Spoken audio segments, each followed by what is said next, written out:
የበዓል መቃረብን ተከትሎ በመዲናችን አዲስ አበባ በኤግዚቢሽንና ባዛሮች በስፋት ይከፈታሉ። የዘንድሮም የትንሳኤ በዓልን ምክንያት በማድረግ በዚህ በኤግዚቢሽን ማዕከል ባዛርና ኤግዚቢሽን ተከፍቷል። በባዛሩ የተለያዩ ምርቶች ቀርበዋል። አዘጋጆቹ እንደነገሩ ከ300 በላይ የሚሆኑ የሀገር ውስጥና የውጭ ነጋዴዎች ተሳትፈውበታል። እኛም እንግዲህ ግብይቱ ምን ይመስላል በተለይም ለበዓሉ ማድመቂያ የሚሆኑ ግብአቶች ቀርበዋል ወይ ስንል እንጠይቃለን። ይዘን የቀረብነው ጓዳ ቁሌቶች ነን። የተቆላላ የደረቀ ስቲም የተደረገ ሽንኩርት ነው። ምንም አይነት ኬሚካል የለው። ኢንግሪዲየንት ላይ ምንም አይነት ኬሚካል የለው። ይሄኛው አንድ ዶሮ ይሰራል 5 ኪሎ ነው። ይሄኛው 20 ኪሎ ሽንኩርት ነው። 20 ኪሎ ሽንኩርት 4 ዶሮ ይሰራል። ይሄኛው 50 ግራም ነው። 75 ግራም ምስር ይሰራል። ይዤ የመጣሁት የግድግዳ ፍሬሞችንና ቫዞችን ነው። የቤት ማስዋቢያ መሆን የሚችሉ ለስጦታ መዋል የሚችሉ የቤት ማስዋቢያ እቃዎች ናቸው። የተለያዩ የህፃናት አልባሳትን ይዘን ቀርበናል። ለበዓሉ የሚሆኑት ኢኮክሎዝ ሀገር በቀል ድርጅት ነው። ያው አሁን ሰው ወደ ሀገር ምርት እየተሰማራ ይገኛል። ገዥውም ጥሩ ነው።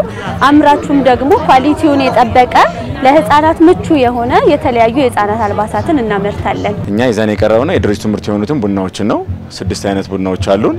በሃ፣ ገማደሮ፣ ሊሙ፣ ዱየና፣ አየሁ የሚባሉ በበቃ የሚባሉ ቡናዎች አሉን። ከነሱ በተጨማሪ ደግሞ እነዚህን ሁሉ ውህድ የሆነ ቡና ሆራይዘን ቡና ይዘን ቀርበናል።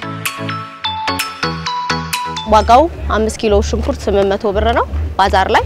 ይሄኛው ደግሞ 3000 ብር ነው። በቀዩ ባልጫው 700 ብር ነው። እቺ ሀገር ነበር የምንሰራው አውሮፓ ዱባይና አሜሪካ ላይ ነበር የምንሰራው። አሁን ነው ወደ ሀገር ውስጥ ገበያ እየመጣ ነው። ለባዛሩ ደግሞ 800 ብር ይሄንን አድርገናል። ይሄኛው 3500 የነበረውን ደግሞ 3000 ብር አድርገናል። ዋጋችን በጣም ቅናሽ ነው። አሁን ገበያ ላይ ካለው በጣም ቅናሽ ነው። የተፈጨና የተቆላ ነው የቀረብ ነው። ዋጋችን 930 ብር ከ66 ሳንቲም ነው። ግማሹም 488 ብር ከ66 ሳንቲም ነው። አሁን ገበያ ላይ ካለው በጣም ቅናሽ ዋጋ ነው። በዓል ሲቃረብ ብዙ አይነት ጭማሪዎች ይደረጋል። እኛ ግን ምንም አይነት ጭማሪዎች አላደረግንም። ሱቅም በመንሸጥበት ዋጋ በማከፋፈያ በድርጅት ዋጋ ነው ይዘን የገባ ነው።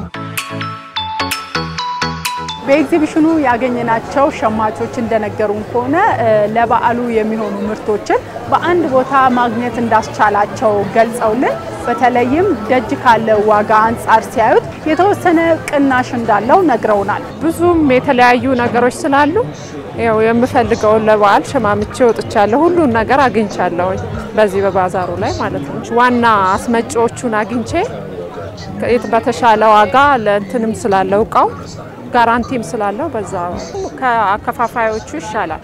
ከውጭ ካሉት አከፋፋዮች ስለሆነ ይቀንሳል። ደጅ ካለው አንፃር እዚህ በሙሉ ቅናሽ ናቸው።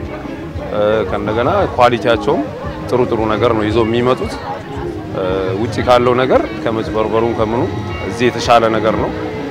መወዳደርም ይቻላል። እዚህ ጥሩ ነገር ነው ያለው። የትንሳኤ በዓልን ምክንያት በማድረግ የተከፈተው ኤግዚቢሽንና ባዛር እስከ ትንሳኤ ዋዜማ ድረስ የሚቆይ ይሆናል።